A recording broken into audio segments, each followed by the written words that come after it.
The blizzard had nearly drowned her voice, yet the words still found him when he opened the door.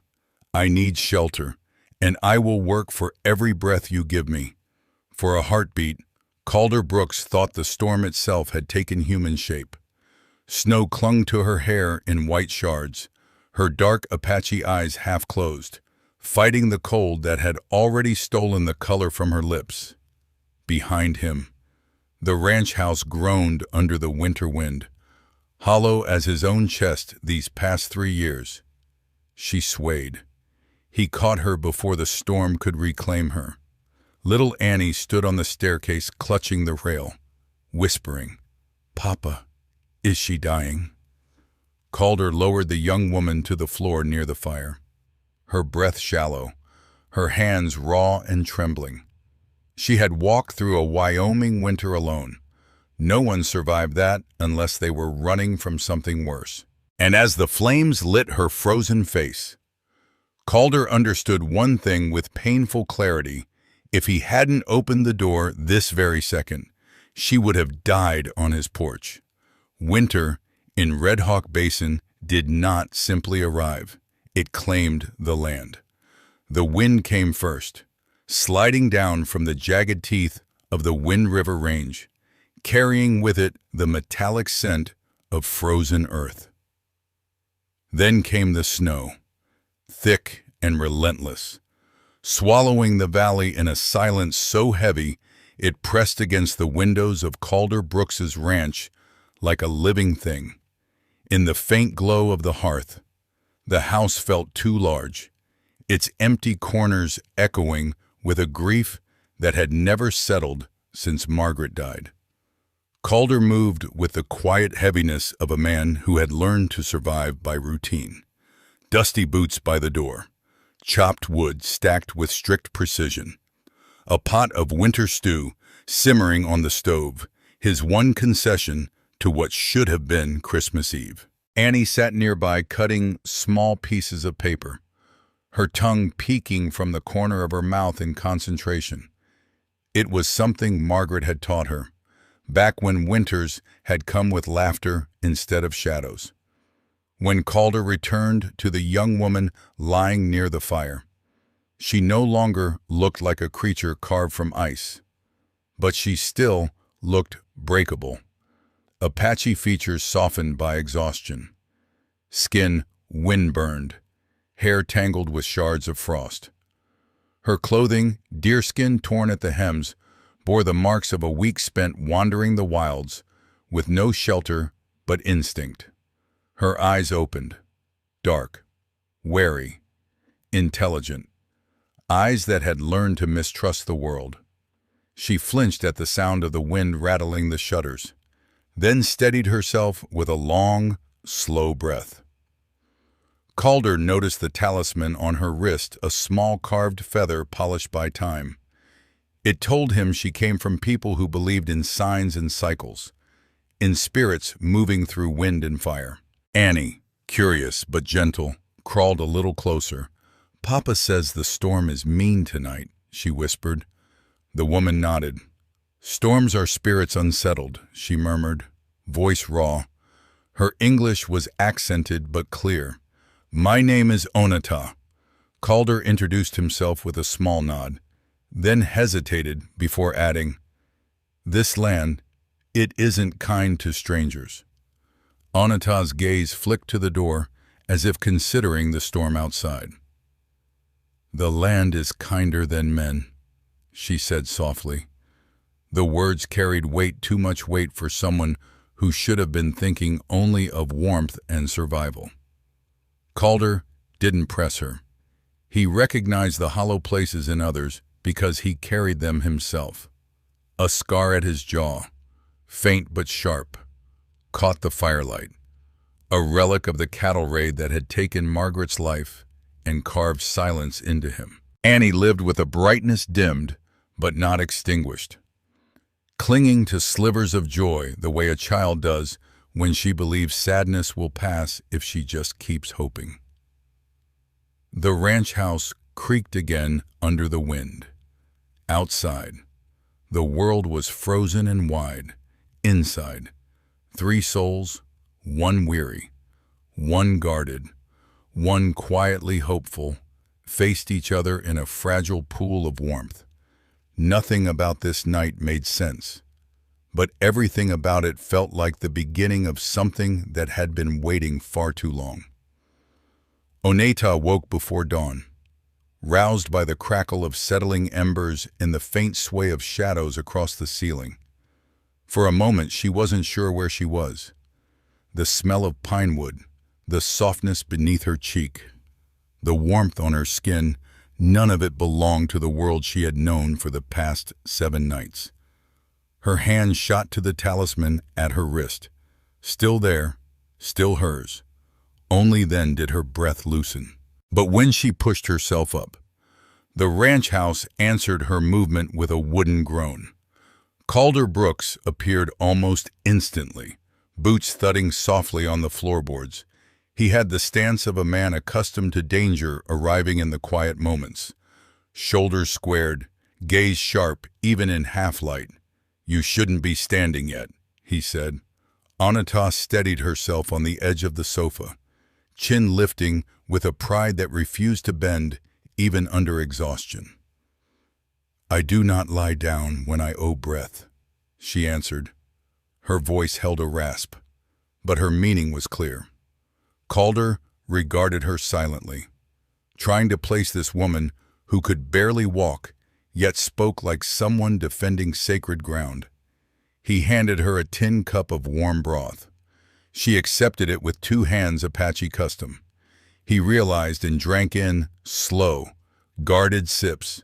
Behind them, Annie padded into the room, hair tousled, cheeks sleepy pink. She watched Oneta with open fascination, then whispered, "Papa, is she staying?" Oneta's eyes flickered, and the answer came quickly, too quickly. "Only until the storm ends." Calder didn't contradict her. The truth was, he didn't know what to offer, or what was right. He'd spent 3 years learning to live with just enough warmth, just enough food, just enough hope to keep Annie safe. Taking in a stranger, an Apache woman fleeing something unseen, felt like stepping into a river whose depth he couldn't measure. Still, he found himself asking, "Were you heading somewhere?" Oneta's gaze drifted toward the shuttered window. Snow still clung thick to the glass. "Away," she murmured, "just away." It wasn't an answer. It was a wound spoken aloud. Calder crossed his arms, leaning against the table. "Someone after you." Her fingers tightened on the cup. A bead of silence stretched thin. "Too thin. Storm found me before they did," she replied. He didn't like the sound of that, but pushing her would close the little trust she'd shown. So he simply nodded and said, "You're safe here." Oneta's head lifted sharply. "Safe!" She repeated it as if testing a foreign word, a taste she didn't know whether to accept or spit out. Her eyes searched his face, then Annie's. She did not smile, but something in her expression softened barely, like a thaw in the first sunlight. Annie crawled onto the bench beside Oneta and tugged at the torn edge of her deerskin sleeve. "I can sew this," the girl offered. Oneta blinked, surprised by the child's certainty. "You know how Margaret taught me," Annie said simply. The name passed through the room like a ghost brushing by. Oneta sensed the shift instantly, the tightening of Calder's jaw, the flicker of loss in Annie's eyes. She bowed her head with instinctive respect, though she didn't know who Margaret was, just that she mattered. Slowly, she placed the torn sleeve into Annie's hands. "Then I trust you," she said. It was the first real bridge built between them. Calder watched this exchange with something unfamiliar tightening in his chest. This was not how he imagined Christmas Eve, not with a stranger on his sofa, not with his daughter smiling again after months of quiet grief. He didn't know what the next hours would bring, much less tomorrow. But when Onata lifted her eyes to his, dark and steady, despite the storm she'd endured, the room felt different. Spring did not arrive gently in Red Hawk Basin. It crept in slowly, melting the snow in stubborn patches and turning the ground into a thick, heavy mud that clung to boots and horse hooves alike. Yet even in its harshness, spring carried something winter did not, the promise of a beginning. By the time the drifts receded from the porch, Onata was strong enough to move more steadily, though her steps still carried the cautious grace of someone used to reading the land rather than relying on it. One morning, she approached Calder as he sorted firewood outside. "I want to stay," she said plainly, "not as a guest. I will work for food and shelter. I do not need coin." Calder straightened, taken aback by the clarity in her voice. "People here earn wages. My people earn belonging," she answered. "I ask for a place to sleep and a way to repay that." Her words were neither begging nor bargaining. They were a declaration of dignity. He studied her for a long moment. The storm had taken its toll on her body, but not her will. "All right," he said at last. "Help where you can, rest when you must." A single nod was her only acknowledgement, but he saw how her shoulders eased. From that day forward, she wove herself into the rhythm of the ranch.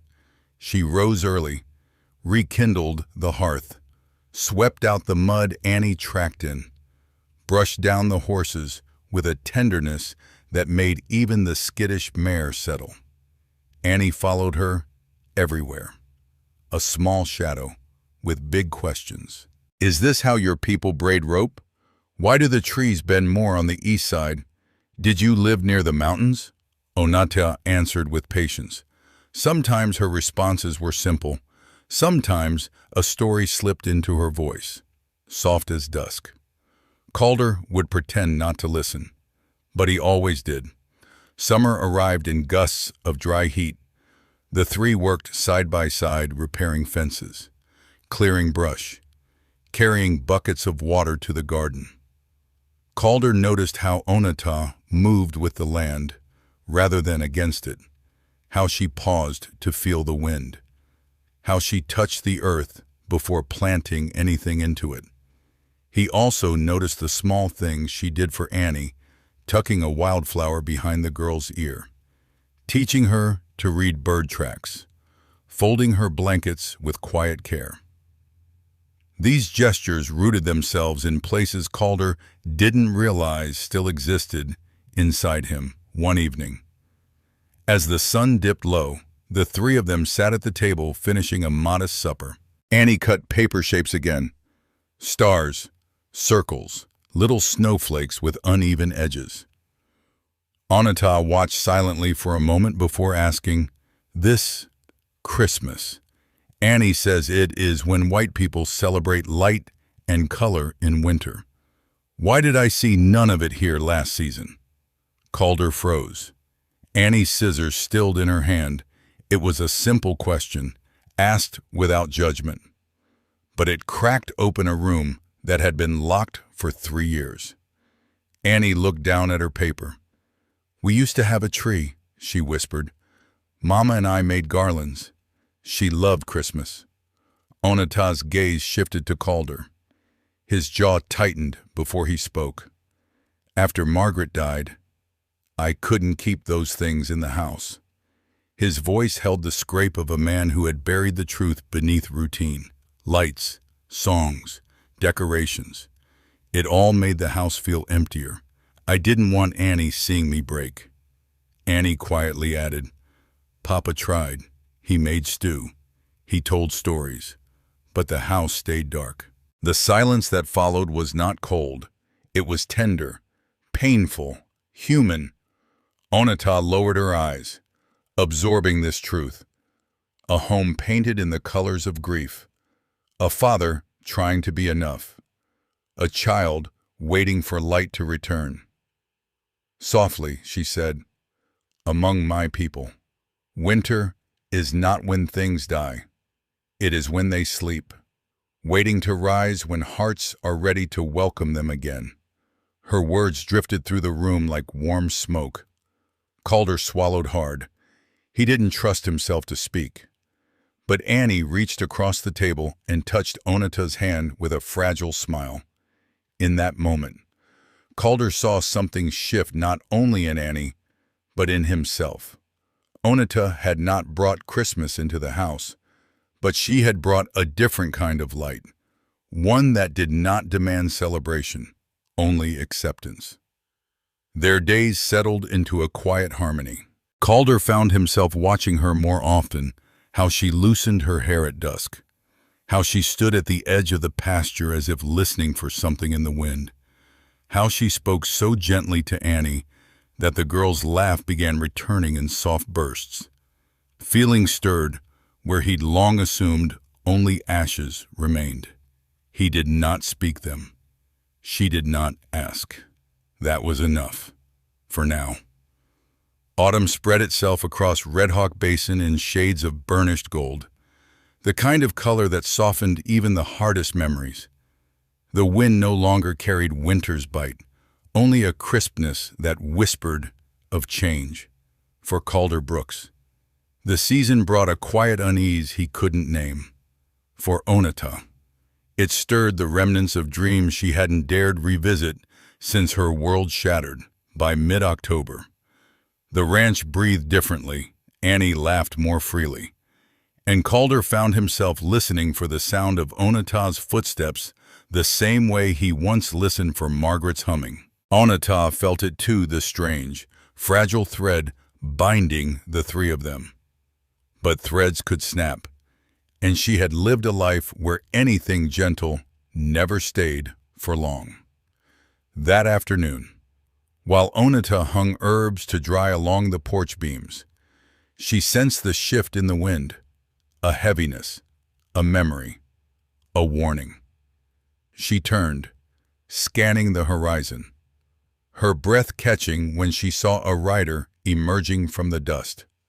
A man, a hat pulled low, and a gait she recognized with a jolt like cold water. Franklin Boyd. Her heart stuttered painfully. He wasn't from the mountains or the plains. He was from a different part of her story, a part she wished she could bury in the scorched earth where her people had died. Months before the attack. Franklin had lingered near her village under the pretense of trading. He spoke softly but watched her too closely, offering promises that tasted like poison. "Come with me," he once said. "I can take you somewhere. This world won't waste you." She remembered the way he'd reached for her wrist, the hunger in his eyes. She had pulled back, telling him she belonged to her people, to her own life. He had smiled then, but it wasn't a kind smile. It was a smile that said, "You will regret turning away from me." When her village burned days later, Franklin was nowhere. He had disappeared as if he'd always been a shadow instead of flesh. Now he returned, gaze locked on her with smug certainty. She backed toward the door. Calder stepped out before she could speak, jaw tightening at the sight of the stranger. Annie peeked from behind him, gripping his sleeve. Franklin tugged off his gloves with practiced ease. "Well now," he drawled, voice too smooth for the tension in the air. "Looks like the runaway bird found herself a new nest." Calder's expression hardened. "State your business." "My business." Franklin's eyes gleamed with cold amusement. "A lady and I had an understanding. She was supposed to come with me. She vanished instead." Imagine my surprise hearing she chose to hide out with some lonely rancher. Lonely. The words sliced deeper than Calder expected. Onata felt something twist inside her anger. Fear. Shame she didn't deserve. There was no understanding. She said, voice steady, "I told you no." Franklin's smile sharpened. Maybe you forgot what you promised when your people were alive, but I remember. Calder stepped between them fully now. She isn't going anywhere with you. Franklin tilted his head. Funny, last I checked, she belongs to no one. She doesn't, Calder said, which means she chooses where she stays. Annie slipped her hand into Onatah's. Onatah squeezed it gently, the simple contact giving her a strength she thought she had lost. Franklin's eyes narrowed at the gesture. She chooses him. A stranger, when I offered her everything, Onatah stepped out from behind Calder. You offered me a cage made of sweet-smelling words, she said. I saw the bars, even if you pretend they weren't there. The wind stilled. Franklin's jaw clenched. I came to take her back. You can't take what isn't yours, Calder said, and the calm in his voice was more dangerous than a shout. Franklin reached for the gun at his hip, not fully drawing, but enough to show intent.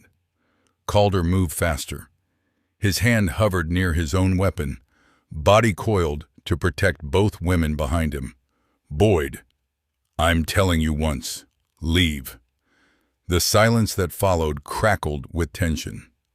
Franklin studied Calder, weighing the will of a man who had already lost everything and had no intention of losing again, finally.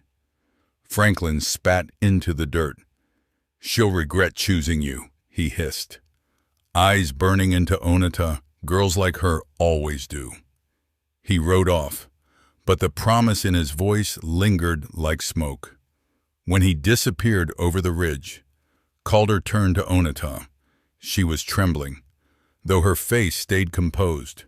You're safe, he said, softer than the wind. She shook her head. He thinks I owe him, that I ran from him into your arms. Calder stepped closer. You ran for your life, and if he comes back, he'll face me. Onatah looked at him then, with a depth that reached past fear. I do not want to run anymore.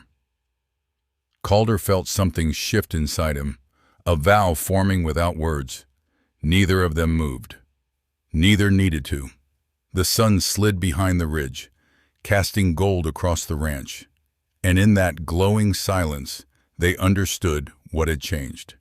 This was no longer a place Onatah lived in to survive. This was a place she was choosing. For 3 days after Franklin Boyd vanished over the ridge, Red Hawk Basin held its breath. The wind moved differently now, brushing the tops of the dry grass with a whisper that felt like warning rather than weather. Calder repaired the north fence with a focus that bordered on fury, driving each nail harder than required. Annie stayed close to Onatah, following her through the house and yard with quiet devotion, as if proximity could ward off whatever shadows still clung to the woman who had become her anchor. Onatah herself moved with a fragile steadiness. She worked, she cooked, she tended the horses. Yet something in her posture had changed. Fear had not returned. She had run from fear too many times to let it dictate her breath. But the memory of Franklin's voice sat inside her like a stone. At dusk, she stood often at the edge of the pasture, scanning the horizon for dust trails. She told herself she was checking the weather, but she knew better. On the evening of the third day, Calder found her there, her silhouette drawn against the fading gold of autumn. He approached without speaking. Onatah didn't turn, but she felt him. She always did. You've been looking toward the ridge every night, he said quietly. I listen to the wind, she answered. It tells me when something isn't finished. Calder came to stand beside her. Do you believe he'll come back? She considered the question longer than he expected. Finally, she said, men like Franklin come back not because they want what they lost, but because they cannot accept being refused. Calder's jaw tightened. He had known men like that, cowhands who saw women as livestock, traders who believed the frontier was a place to take whatever they wanted. Franklin carried that same bitter entitlement.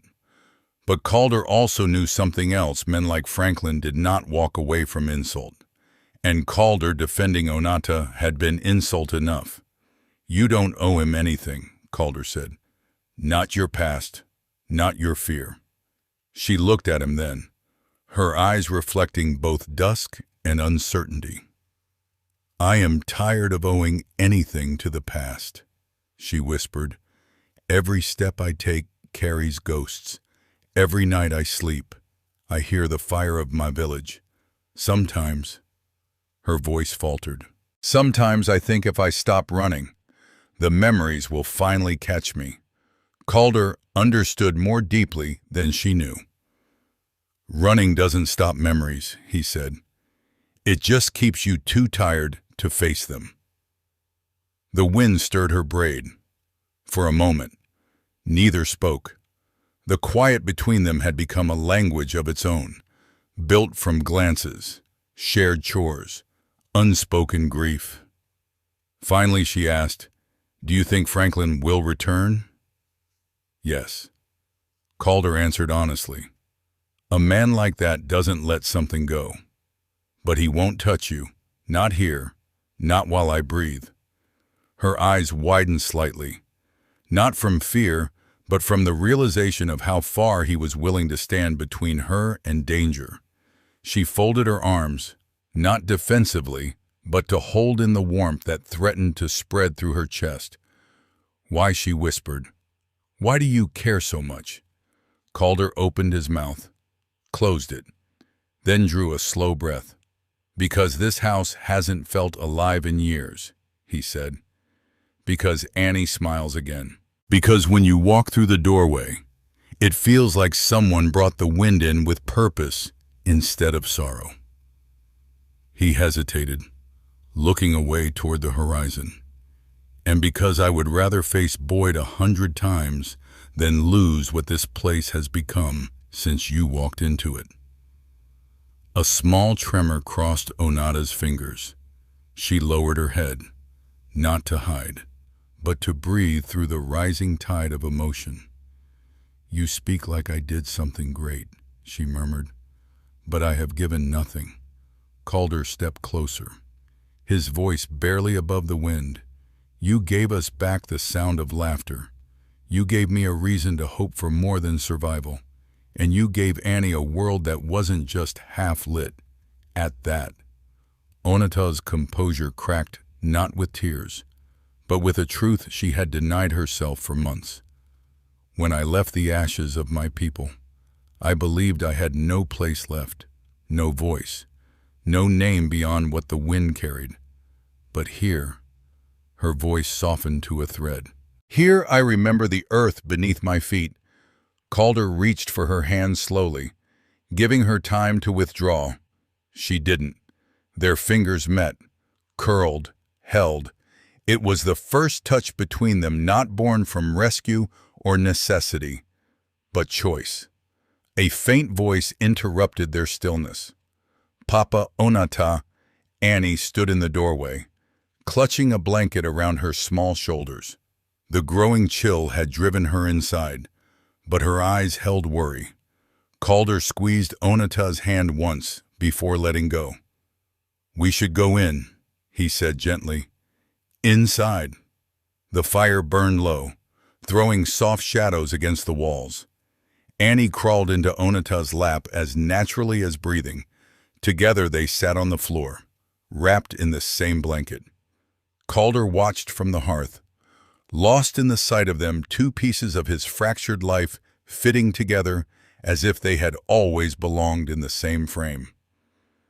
"I heard you talking," Annie murmured sleepily. "Is he coming back?" "The bad man." Onata brushed the girl's hair behind her ear. "If he does, he will find me stronger than before, and Papa will send him away," Annie said. "Certain." Onata glanced at Calder. He met her gaze with a promise that needed no words. Annie leaned her head against Onata's chest, her small voice drifting upward. "Are you staying for winter again?" The question held more weight than the child could understand. Calder waited, breath caught. Onata did not answer right away.